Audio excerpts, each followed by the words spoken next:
the Cold War, the battle against the Soviets gave a kind of clarity and purpose. Yeah. But even then, the U.S. Sided with the Viet Minh, actually, in 1954 at Dien Bien Phu against the French. Like, there was never really a kind of consistent, that's grand strategy. little known. Yeah, but not even grand strategy, but like a consistent worldview or instinct.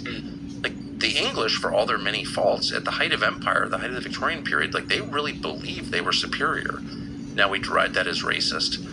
But you have to have that. You have to believe my way is the better way, or why are we doing this in the first place? To extract minerals? Like, that's not, over time, people can't sustain that. You really have to have an evangelical spirit, and we don't have that. Well, and think about what Trump's been knocked for, especially in the recent Alaska summit.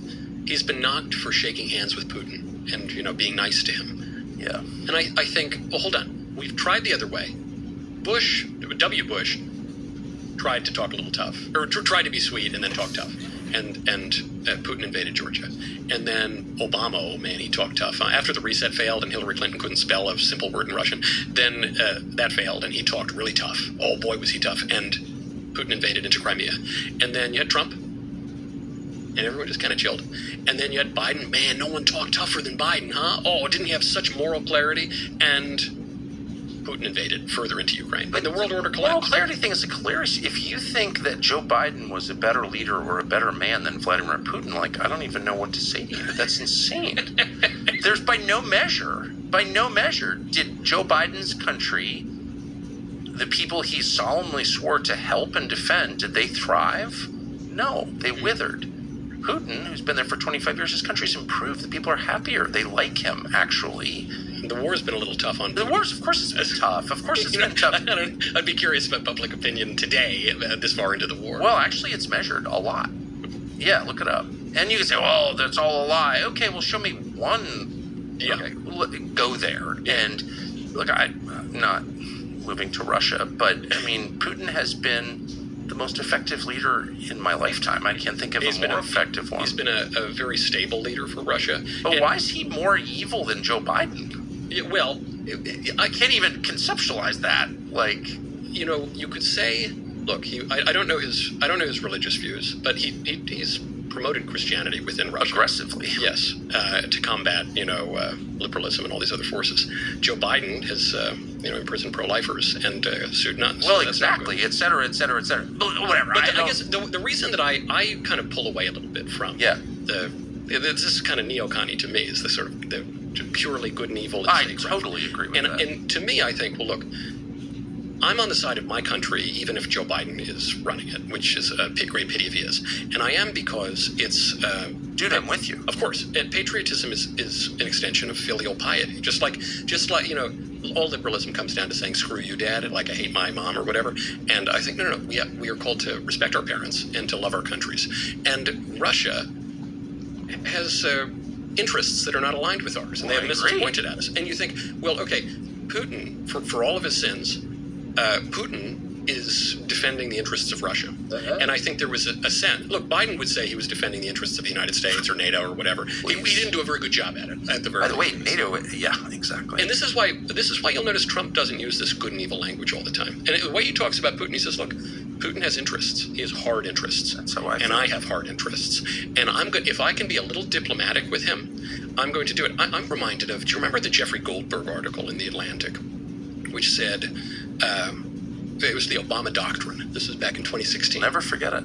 This piece, and what's so funny now is... It was a fascinating piece. Fascinating piece. Goldberg is a liar. I know him, and one of the most dishonest people I've ever met. Truly dishonest, but a very talented prose stylist. Yes, and the piece, it's like an interesting reporter. Oh, I read every word of that piece. In that piece, they are lauding Obama for saying things like, Russia's always going to have a strong remember. They're always going to have escalatory power. Trump says the exact same thing, and all these people. By the way, Obama, who I think kind of wrecked America, comes off as pretty reasonable in that piece. Just being honest. Yes. I mean, if you read that piece now and just like take Obama out and just put another name in there, it's like I kind of agree with most of this. And Trump is saying most of those. I know. And there's one big difference. Trump can actually implement it.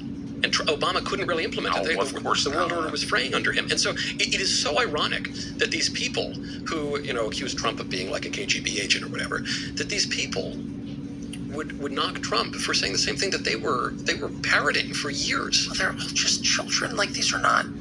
They're the people who told you that Russia was a gas station with nuclear weapons. People like John McCain, like 95 IQ and his sad idiot daughter. I mean, these are just like not... I've gotten along with the daughter. No, I never met she's John McCain. Fine. She's fine. I mean, and McCain was charming in his way. I mean, I love McCain, actually. Well, when I knew him, well, but very charming guy, but like, he did not a serious person at all. He killed the repeal of Obamacare, which is very difficult to get over. But he wasn't serious. He was just a shallow wasp. And he was one of the last of the true hawkish anti-Russia. Coming out of the Cold War, though he was younger. You just got to bomb. You just got to implement your will. It was this deep. I mean, I spent a lot of time talking to the guy on the road, traveled to various countries with him, knew him, I think, as well as I've ever known a politician, and there was so much to like about the guy. He just really was a charming, very aristocratic bearing, hilarious, vulgar in a way that I always enjoy. But if you pushed him on any issue, like he hadn't spent 15 minutes thinking about anything. This is something you notice on Capitol Hill generally, is there are some people who are very intelligent and decently well-read.